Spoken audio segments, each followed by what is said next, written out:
मैंने एक वीडियो बनाई थी what will bring may for us, कि मे हमारे लिए क्या लेकर आएगा। अगर आपने वो गौर से रीडिंग दी सुनी हो तो उसमें मैंने वाज़ेह तौर पर ये कहा था कि ये जो मई का महीना होगा ये बड़ा क्रिटिकल होगा। हम खैर इस पर तो बाद की बात करते हैं, लेकिन हम पहले कुछ और बातें करते हैं। वो ये हैं कि जब से 2022 स्टार्ट हुआ है, मैंने हमेशा ये कहा है कि ये जो साल है ये डिसीशंस का, लीगल डिसीशंस का, जुडिशरी का साल है। और इसमें आपको फैसले, लीगल फैसले होते हुए नज़र आएंगे, जस्टिस प्रिवेल करेगा। और आप इस बात को भी अगर गौर से देखें तो ये जो सारे सर्कमस्टांसेस है ये आहिस्ता आहिस्ता बढ़ रहे हैं। लीगल डिसीजन की वजह से इमरान खान गए, और लीगल डिसीजन की वजह से ही कल एक बहुत बड़ा फ़ैसला आया। उन तमाम लोग ये समझें कि 2022 हमारे लिए एक नई रोशनी का आगाज़ करेगा। इंशाअल्लाह ताला हम खुशियों की तरफ जाएंगे।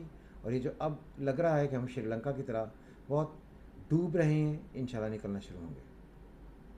22 मई के बाद हम निकलना शुरू हो जाएंगे, और अगस्त के बाद से सिचुएशन बेहतर होने की तरफ जाएंगी। और ये साल जब ख़त्म होगा तो हमें वाज़ेह तौर पर ये नज़र आएगा कि हमने जो टर्मोइल, जो क्योस, जो अनसर्टनटी, जो बकवासबाजी हमने बर्दाश्त करनी थी वो हमने कर ली, ज़िल्लतें बर्दाश्त कर लीं, लेकिन फिर भी हम एक पॉजिटिव साइड की तरफ जाएंगे। और यही पॉजिटिविटी हमें एक अच्छा नया पाकिस्तान, पॉजिटिव पाकिस्तान बनाने में मदद देगी, जिसमें हम लोगों के लिए बेहतरियाँ होंगी। सो हर हाल में पाकिस्तान का सोचें। अगर कोई यूथिया है, कोई पटवारी है, कोई चिहल्ला है, कोई पता नहीं क्या है, ये सब बकवासबाजी, इन सारी चीज़ों से निकलें और पाकिस्तान का सोचें।